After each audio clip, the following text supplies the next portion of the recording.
অমন তাকিও না, অমন তাকিও না। ইস্টবেঙ্গল সংক্রান্ত একটা ভীষণ একটা ভেরি স্পেসিফিক একটা ছোট্ট একটা অডিও। এই অডিওটার আইডিয়া মাথায় এলো তার কারণ আমার চ্যাট ফোরামে আমার ভীষণই পরিচিত এক ইস্টবেঙ্গল ফ্যান একটা অসাধারণ একটা টেকনিক্যাল অবজারভেশন দিয়েছে, যেটা আমার সত্যি বলতে আমার মাথায় কখনো আসেনি। তো সেইটা বিষয়ে যাওয়ার আগে আরও একটা কথা বলবো। আজকে সকালের দিকে এক ইস্টবেঙ্গল ফ্যান, সে বোধহয় কলকাতায় রয়েছে এই মুহূর্তে, বোধহয় কোনো ভালো জায়গাতেই চাকরি করে। তো সে আমাকে আমার সেই এই বন্ধু 12টা বেজে গেলে সেই অডিও সংক্রান্ত একটা কথা বললো, দাদা এই এই টিমের এই ইউটিউব চ্যানেলে এই সেই আছে, অনেক কিছু বললো। তারপর বললো, দাদা আমি একটা ভালো একটা ডিএমের একটা মানে ডিফেন্সিভ মিডিয়ার একটা প্রোফাইল খুঁজেছি, কিন্তু আমাদের তো মতামতের কোনো দাম নেই। তুমি দাও না, আমার প্রোফাইলটা দাও, আমি শেয়ার করে দিচ্ছি। ব্যাপারটা হলো, দেখুন এর নামটা ব্যাপার নয়, এই কনসেপ্টটা বা এই আইডিয়াটা। কেননা আমরা অনেকেই কিন্তু জানতাম না যে এই শীতে উইন্টারে ভালো ভালো বিদেশি পাওয়া যায়, ফ্রি এজেন্ট হিসেবে পাওয়া যায়, এটা তো জানতাম না।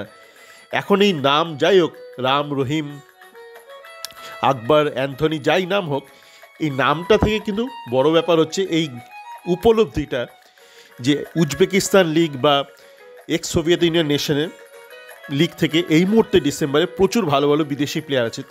তারপর সে একটা ছেলে একটা প্রোফাইল শেয়ার করলো, তার ওই যে মার্কেট ভ্যালু মানে যেটা অ্যাকচুয়াল স্যালারি না সেটা থেকে বিশাল বড়। কিন্তু তার প্রোফাইল দেখে আমি চমকে গেলাম, দেখলাম সে উজবেকিস্তান সিনিয়র টিমে অনেক দিন খেলেছে, প্রচুর ম্যাচ খেলেছে। তেমনভাবে এ তো দেখেই বোঝা যাচ্ছে মানে এর আর ভিডিও দেখে লাভ নেই, এর দেখা যাচ্ছে উজবেকিস্তানে মানে নিচের র্যাঙ্ক থেকে উঠে উঠে এসছে, মানে এজ টিমগুলো থেকে, তারপর সিনিয়র টিমে প্রচুর খেলেছে। তেমন ভালো হবে, আমি বললাম কেউ তো মানা করছে না, মানে গফুরবের থেকে বিশাল বড় প্রোফাইল এই ছেলেটা। তেমন দেখো মানে শেয়ার করে দেওয়া যাক না, মানে তারপর দেখা যাক না কী হয়। কেননা এই ধরনের প্লেয়ারকে আপনি কিন্তু সামারে পাবেন না, মানে আপনার কাছে টাকা কবে আসবে জানি না, কিন্তু যবেই আসুক আপনি কিন্তু সামারে এদেরকে পাবেন না, এদেরকে নিতে গেলে উইন্টারেই নিতে হবে। তো এরকম প্রচুর প্লেয়ার আছে। এইটা হলো কনসেপ্ট, মানে কোন প্লেয়ারকে নেব বড় ব্যাপার না, কিন্তু এই উইন্টারে কিন্তু আমাদের বাজারটা করতে হবে। আর এটা কিন্তু বিশাল বড় একটা ব্যাপার নয়, কেননা আগে আমাদের যেটা সমস্যা হয়েছিল আইএসএলের আসার পর, যে আমরা জানতাম না পরবর্তী মৌসুম কে আমাদের টাকা দেবে। এখন তো আমরা জানি, যারা আছে জুপিটার আছে, ইমামি আছে, আরও যারা যারা আছে। তো আপনি কেন দুদিন বাদে মার্কেটিং করবেন, মানে পুজোর মুখে কেন জিনিসটা কিনবেন যদি জানেন একটু আগে কিনলে আপনার বিশাল সাশ্রয় হবে। তো এবার আসা যাকে যে অমন তাকিও না।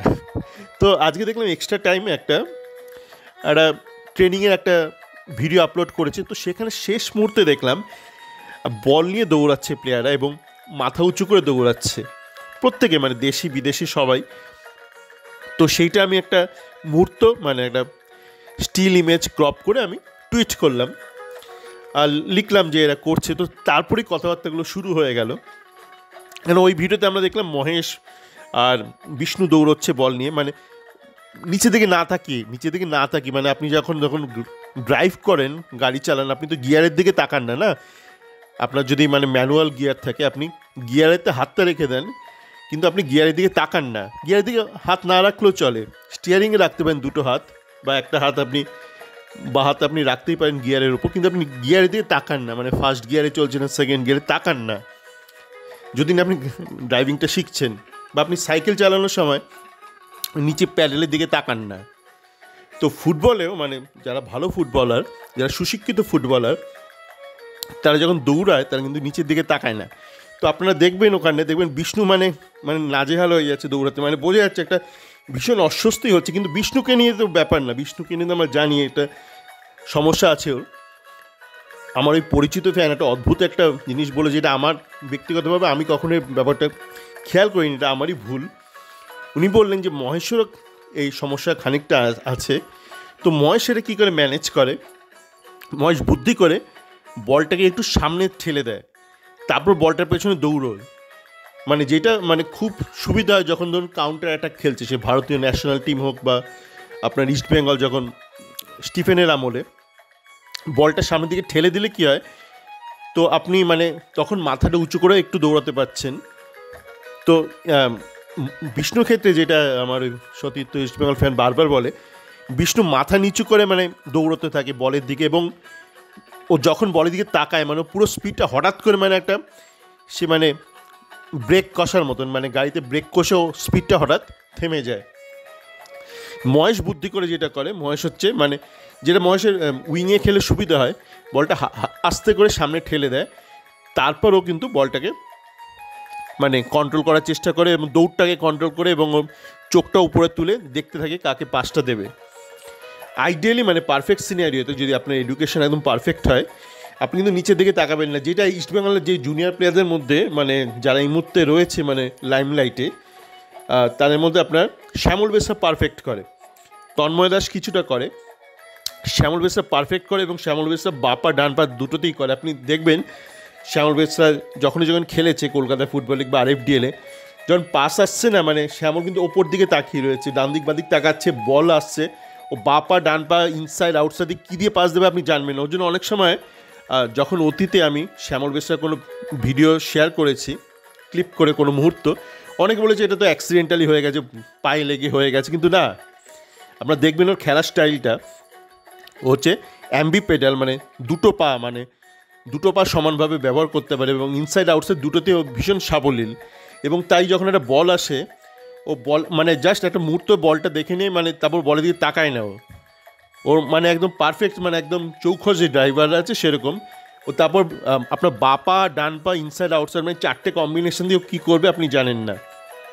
তো যাকে একটা জিনিস দেখে ভালো লাগলো যে শ্যামলে কিন্তু ফিজিকটা অনেক বেটার হয়েছে। আমি দেখছি এই মুহূর্তে গুরনাজের থেকে, গত বছর কিন্তু গুরনাজের থেকে দুবলা পাতলা ছিল, কিন্তু এখন দেখছি ওর বডির আপার পার্টটা কিন্তু গুরনাজের থেকে বেটার হয়ে গেছে। তো গুরনাজের থেকেও একটু বড় বয়সে, বোধহয় 1-2 বছর বড়, কিন্তু ঘটনা হচ্ছে 1 বছর আগে কিন্তু ও গুরনাজের থেকে দুর্বল ছিল, মানে ওর আপার পোর্শনটা, বডির আপার। কিন্তু এখন দেখছি ওই একই ভিডিওতে আপনারা দেখতে পাবেন এক্সট্রা টাইমে, ওর আপারটা কিন্তু অনেক বেশি মানে বড় হয়ে গেছে আপনার গুরনাজের থেকে। তো এই ব্যাপারটাই যে বলের দিকে তাকানো, এই ব্যাপারটা নিয়ে কিন্তু কাজ করার দরকার। এখন অনেক আলোচনায় হচ্ছে আমার ওদের চ্যাট ফোরামে, অনেকে বলছে এগুলো শেখা উচিত। হ্যাঁ, শেখা তো অবশ্যই উচিত, এবং এগুলো একদম ছোটো থেকে না করলে খুব মুশকিল আছে। মানে ছোটো থেকে না করলে আপনি ওই মানে প্যাডেলের দিকে না তাকিয়ে আপনি বাইকটাও মানে আপনি সাইকেলটাও চালাতে পারবেন না, আপনি গিটারটাও বাজাতে পারবেন না, আপনি হারমোনিয়ামটাও পারবেন না বাজাতে, মানে কর্ডের দিকে আঙুলটা না দিয়ে। আর ফুটবলেও আপনি মানে ওই ড্রিবল করতে পারবেন না, বা ওপর দিকে তাকিয়ে, যেটা বলে না মানে এর পেরিফেরাল ভিশন খুব ভালো, মানে অনেকে বলে পেরিফেরাল ভিশন দারুণ ভালো। পেরিফেরাল ভিশন মানে কি, মানে আপনি ডান দিক বাদিকটা দেখছেন, তাই তো, ডান দিক বাদিক দূর সামনে সব কিছু দেখছেন। আপনি দেখবেন কি করে? আপনাকে তো দেখতে গেলে মাথার ওপরে রাখতে হবে, চোখটা ওপরে রাখতে হবে। গোদা বাংলায় যেটা বলে, বাংলায় বলো, অনেক মানে ভুজুং বাজুং দিয়েছ ওয়ার্ড, পেরিফেরাল ভিশন। পাতি বাংলায় বলো, পাতি বাংলা মানে হচ্ছে আপনি কাকে পাস দেবেন, সামনে দেবেন না বাঁ দিকে দেবেন না ডান দিকে দেবেন, এইটা ক্ষমতা, মানে এটা দর্শন করার ক্ষমতা, মানে দর্শন আপনি আবার ভাবেন না, দর্শন করার ক্ষমতা। তো এইটা করতে গেলে আপনি তো বেসিক্যালি আপনাকে তো সবার আগে চোখটাকে উপরে রাখতে হবে, তারপর না আপনি মগজ দিয়ে আপনি ঠিক করলেন কোথায় পাসটা দেবেন। আগে তো বেসিক ওপরে তাকাতে হবে, এবং ওপরে তাকাতে গেলে আপনি তো আর নিচে তাকাতে পারছেন না। এতে কিন্তু আপনাকে দাঁড়িয়ে থাকলে হবে না, যে বিষ্ণু হয়ে যায়, বিষ্ণুকে বল দেবেন, পাস দেবেন, ও আটকে যায়, মানে যেই নিচের দিকে তাকায় ও তখন ভুলে যায় যে ওকে কিন্তু মানে অ্যাক্সিলারেটারেও পাটা রাখতে হবে, সেটাও পারে না। তো এই ব্যাপারটা নিয়ে কিন্তু দেখা যাক, মানে ব্যাপারটা মাথায় রাখবেন। এই ব্যাপারগুলো আপনারা যখন কোনো জুনিয়র প্লেয়ারকে দেখবেন, যে কোনো জায়গাতেই দেখবেন, ইস্টবেঙ্গলে খেলছে বা অন্য কোনো ক্লাবে খেলছে, তো এই ব্যাপারগুলো একটু নজরে রাখবেন। এবং যদি দেখেন কেউ খুব টেকনিক্যালি ভালো খেলছে, তো অবশ্যই তার নাম বলবেন, জুনিয়র প্লেয়ারেরও নাম বলবেন, শেয়ার করবেন, আপনার পরিচিত মহলেই শেয়ার করবেন। আপনি যেখানে অপারেট করুন, আপনি হোয়াটসঅ্যাপে অপারেট করুন, আপনি ফেসবুকে অপারেট করুন, আপনি টুইটারে, যদি এই ব্যাপারগুলোতে দেখেন কি কেউ খুবই ভালো, বেসিক্সগুলো শেয়ার করবেন। তারপর দেখা যাক না, মানে আবারও যেটা বলেছি, মানে ভালো প্লেয়ারকে কিন্তু আপনাকে পুশ করতে হবে, একটু প্রমোট করতে হবে ভালো প্লেয়ারকে, তো ভালো প্লেয়ার হারিয়ে যায়, ভালো প্লেয়ারটা হারিয়ে যায়। আজকে যেমন একটা ইন্টারভিউ দেখছিলাম, বহু আগে একটা জনপ্রিয় একটা ভীষণ সুপারহিট একটা বাংলা সিনেমা হয়েছিল, মন মানে না। তার একটা সুপারহিট কিছু গান ছিল, মন মানে না, তোমায় ছেড়ে আমি কিভাবে থাকবো, মন মানে না। তার যে নায়িকা ছিল শিল্পা, চরিত্রের নাম ছিল শিখা, বইটা সুপারহিট হওয়ার পর মানে প্রসেনজিৎ ছিল অ্যাক্টর, তারপর তাকে আর খুঁজে পাওয়া যায়নি। তো হঠাৎ করে দেখলাম মানে একটা ইন্টারভিউ এসছে, এবং যে ইন্টারভিউ নিচ্ছেন যে ভদ্রমহিলা তিনিও বলছেন আপনাকে তো আমরা খুঁজেই পাইনি, আপনাকে অনেকেই খুঁজছিল যারা তখন সিনেমাটা দেখেছিল। তো আমারও কৌতূহল হচ্ছিল। তো সে বললো সে যখন সিনেমাটা করেছিল তখন তখন সে ক্লাস 9-এ ছিল। পরবর্তীকালে তার বাবা বলেছে না, এখন আগে তুমি পড়াশোনাটা কমপ্লিট করে নাও। তো বলছে তারপর আমি নিজে থেকে আগ বাড়িয়ে মানে কাউকে অ্যাপ্রোচ করিনি, কোনো ডিরেক্টরকে, আর ডিরেক্টরও আমাকে আগ বাড়িয়ে অ্যাপ্রোচ করেনি। তো এরকম কিন্তু মানে ধরুন ভালো প্লেয়ার যেমন শ্যামল বেসরাকে নিয়ে আমাকে অনেক লেখালেখি করতে হয়েছে টুইটারে। মানে একের পর এক আরএফডিএলে ম্যান অফ দ্য ম্যাচ হচ্ছে আর চেপে যাচ্ছে, মানে স্থানীয় মিডিয়া ইউটিউবাররা চেপে যাচ্ছে, ক্লাবের মিডিয়া হ্যান্ডেল চেপে যাচ্ছে, আমি বসে বসে শেয়ার করছি আর চাপ বাড়াচ্ছি। তারপর শ্যামল বেসরাকে প্রমোশন এগুলো দেওয়া হলো। শ্যামল বেসরাকে একটা গ্রামের ছেলে, পান্ডুয়ার ছেলে, আপনি ভাবছেন ও কিছু বলবে? ও তো দেখেছিলাম একটা মনের দুঃখে একটা ইনস্টাগ্রামে একটা গান দিয়েছিল, একটা বিশাল দুঃখের একটা গান দিয়েছিল, একটা ভিডিও আপলোড করে। ওই অতটুকুই করবে, কি করবে একটা মানে ছাপোষা একটা গরিব ঘরের একটা পান্ডুয়ার একটা ছেলে, তার বিরুদ্ধে যদি অত্যাচার করা হয় সে কি করতে পারে? মানে সে যদি কিছু বলেও মানে আপনারা কি তাকে নিয়ে হ্যাশট্যাগ করবেন না? গরিব ঘরের ছেলে, গ্রামের ছেলে, তা কলকাতার ছেলে নয়, মধ্যবিত্ত না নিম্নবিত্ত, মানে চূড়ান্ত গরিব ঘরের ছেলে। মধ্যবিত্ত হইচই করে, আর মধ্যবিত্ত কিছু না হলে মধ্যবিত্ত হইচই করেন, এটা মাথায় রাখবেন। মধ্যবিত্ত নিজের যতক্ষণ আঘাত লাগছে, তা শহুরে মধ্যবিত্ত কিচ্ছু করবে না। তো এইগুলো কিন্তু আপনাকে করতে হবে। সকলে ভালো থাকবেন।